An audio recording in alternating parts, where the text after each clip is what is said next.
Hello everyone, my name is Gayatri Pandian, course ID 830-628-075044, and I'm currently pursuing my bachelor's in psychology.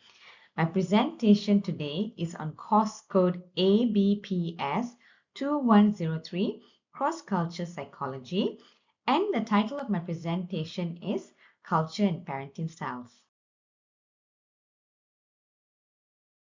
Today in my presentation, I will cover a short introduction, a comparative analysis of parenting styles in two different cultures, my reflection on the parenting styles, what are the challenges about these parenting styles, my new perspective on effective parenting, a conclusion, and a list of my reference. Let us start with a quick introduction. Now, the aim of our presentation today is to explore a comparative analysis of parenting styles in two different cultures and to reflect their implication from a cross-culture psychology perspective. Before we can discuss the comparative analysis of parenting styles in these two different cultures, let us first define and understand what constitutes parenting styles. Parenting styles refer to how parents raise their children. It consists of their attitudes, their behaviors, and any strategies that they use for child raising. Now, these styles have a significant influence on their child's development, which includes their social skills, emotional well-being, and their overall personality. Diana Baumrind, a prominent development psychologist, identified four major patterns of parenting styles in her seminal work back in 1971. Her research has now significantly influenced our understanding of parenting as she categorized the parenting approaches based on two key dimensions, which is known as responsiveness and demandingness. Now, based on these two key approaches, she has identified four major patterns of parenting styles. Now, let us look at the four types of parenting styles and how it differs across different cultures. The first one is authoritative parenting. They balance support and rules, which is very commonly seen in the Western cultures like in the US, where parents encourage independence but also set clear limits. In collectivist cultures, their focus may shift more towards group harmony rather than individual freedom. Then we have the authoritarian parenting. They involve strict rules and they're very low when it comes to warmness. Common in cultures that value obedience, such as some in the Asian and Middle East societies. Their high expectations are often linked to family honor and society unity. Then we have the permissive parenting. They features lots of support but few rules. More typical in individualistic cultures that value self-expression.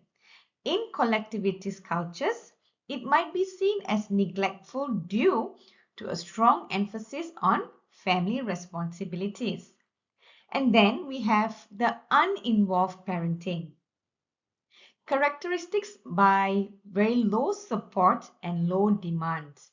It is found in various cultures, often due to social economic challenges. In some cases, community or extended family may share parenting duties, spreading their responsibility. Now that we understand the different parenting styles, let us understand now how cultural background shapes parenting approach from a cross-culture psychology perspective. Now, cultural background significantly influence parenting approaches, affecting how parents raise their children, including their priorities and their interactions with their children. Recognizing this cultural influence highlights the diversity of parenting practices worldwide. Although children universally need love and acceptance, parenting norms regarding expected behaviors are different across cultures. And now for the comparative analysis of parenting in two cultures. For today's presentation, I will review the styles of Asian Indian and American Western cultures. And for your reference, in my slide here is the overview table for a simple understanding of parenting styles between both these cultures.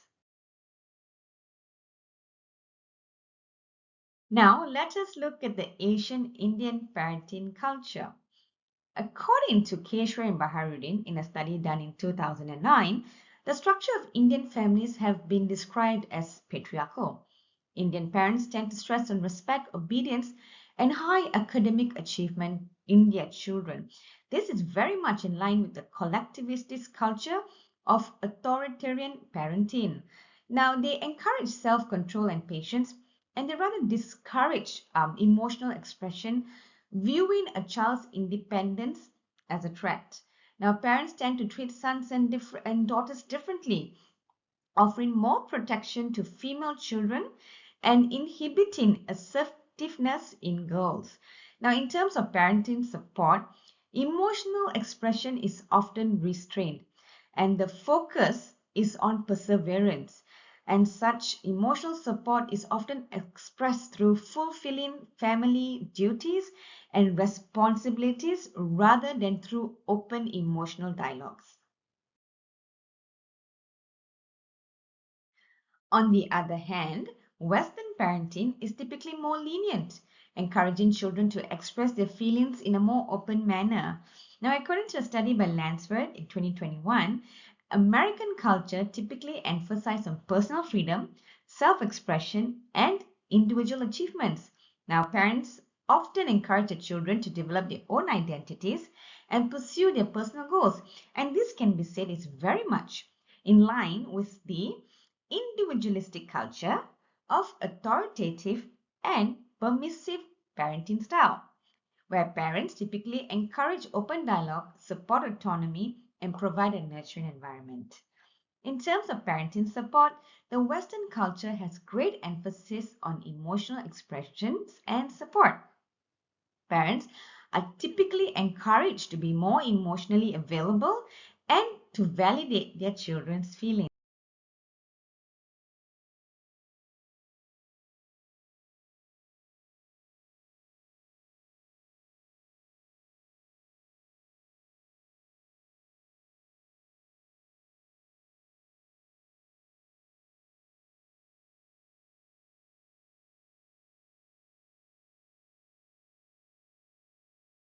Reflecting on the parenting styles I have described earlier, I find notable contrasts and alignments with my values and beliefs.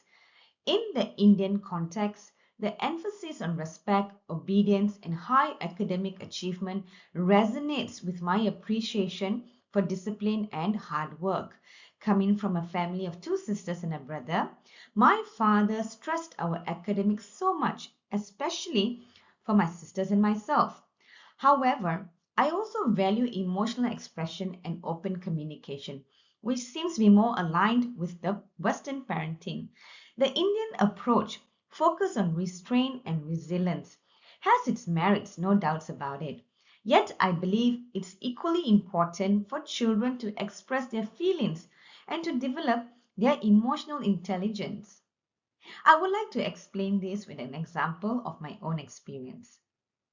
Growing up in an authoritarian household, I faced significant pressure to excel in IT, leaving very little room for any other interests.